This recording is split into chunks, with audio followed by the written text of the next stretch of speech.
For our reading of the Bible through the year 2024, a reading of the book of Job, chapters 25 through 28 in the English Standard Version of the Bible by Crossways Publishing, a division of Good News Publishing of Wheaton, Illinois. Job chapter 25 through 28. Then Bildad the Shuhite answered and said, Dominion and fear are with God. He makes peace in his high heaven. Is there any number to his armies? Upon whom does his light not arise? How then can man be in the right before God? How can he who is born of a woman be pure? Behold, even the moon is not bright, and the stars are not pure in his eyes. How much less man, who is a maggot, and the son of man, who is a worm? Then Job answered and said, How you have helped him who has no power! How you have saved the arm that has no strength! How you have counseled him who has no wisdom, and plentifully declared sound knowledge! With whose help have you uttered words, and whose breath has come out from you? The dead tremble under the waters, and their inhabitants. Sheol is naked before God, and Abaddon has no covering. He stretches out the north over the void, and hangs the earth on nothing.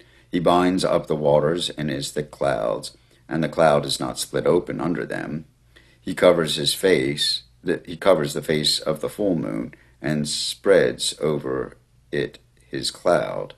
He has inscribed a circle on the face of the waters at the boundary between light and darkness. The pillars of heaven tremble, and are astounded at his rebuke. By his power he stilled the sea. By his understanding he shattered Rahab. By his wind the heavens were made fair. His hand pierced the fleeing serpent. Behold, these are but the outskirts of his ways, and how small a whisper do we hear of him. But the thunder of his power, who can understand? And Job again took up his discourse and said, As God lives, who has taken away my right, and the Almighty, who has made my soul bitter, as long as my breath is in me, and the Spirit of God is in my nostrils, my lips will not speak falsehood, and my tongue will not utter deceit. Far be it from me to say that you are right. Till I die, I will not put away my integrity from me. I hold fast my righteousness, and will not let it go. My heart does not reproach me for any of my days. Let my enemy be as the wicked, and let him who rises up against me be as the unrighteous. For what is the hope of the godless when God cuts him off, and God takes away his life?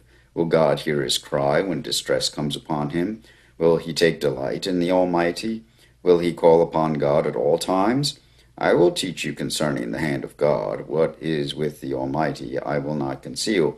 Behold, all of you have seen it yourselves. Why then have you become altogether vain? This is the portion of a wicked man with God, and the heritage that oppressors receive from the Almighty. If his children are multiplied, it is for the sword, and his descendants have not enough bread.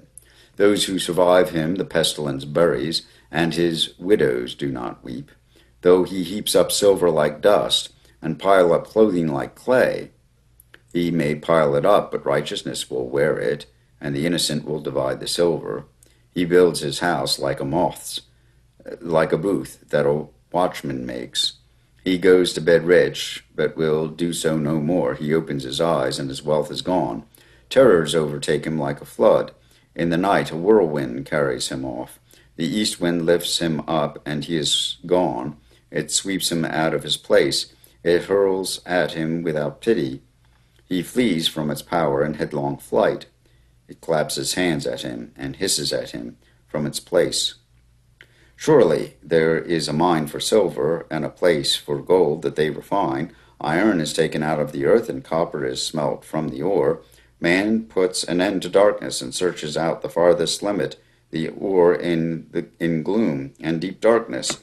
He opens shafts in a valley, away from where anyone lives. They are forgotten by travelers. They hang in the air, far away from mankind. They swing to and fro. As for the earth, out of it comes bread, but underneath it is turned up as by fire. Its stones are the place of sapphires, and it has dust of gold. That path no bird of prey knows, and the falcon's eye has not seen it. The proud beasts have not trodden it. The lion has not passed over it. Man puts his hand to the flinty rock and overturns mountains by the roots.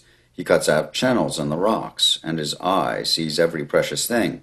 He dams up the streams so that they do not trickle, and the thing that is hidden he brings out to light. But where shall wisdom be found? And where is the place of understanding? Man does not know its worth, and it is not found in the land of the living. The deep says, "It is not in me," and the sea says, "It is not with me." It cannot be bought for gold, and silver cannot be weighed as its price. It cannot be valued in the gold of Ophir, in precious onyx or sapphire. Gold and glass cannot equal it, nor can it be exchanged for jewels of fine gold. No mention shall be made of coral or of crystal. The price of wisdom is above pearls. The topaz of Ethiopia cannot equal it, nor can it be valued in pure gold.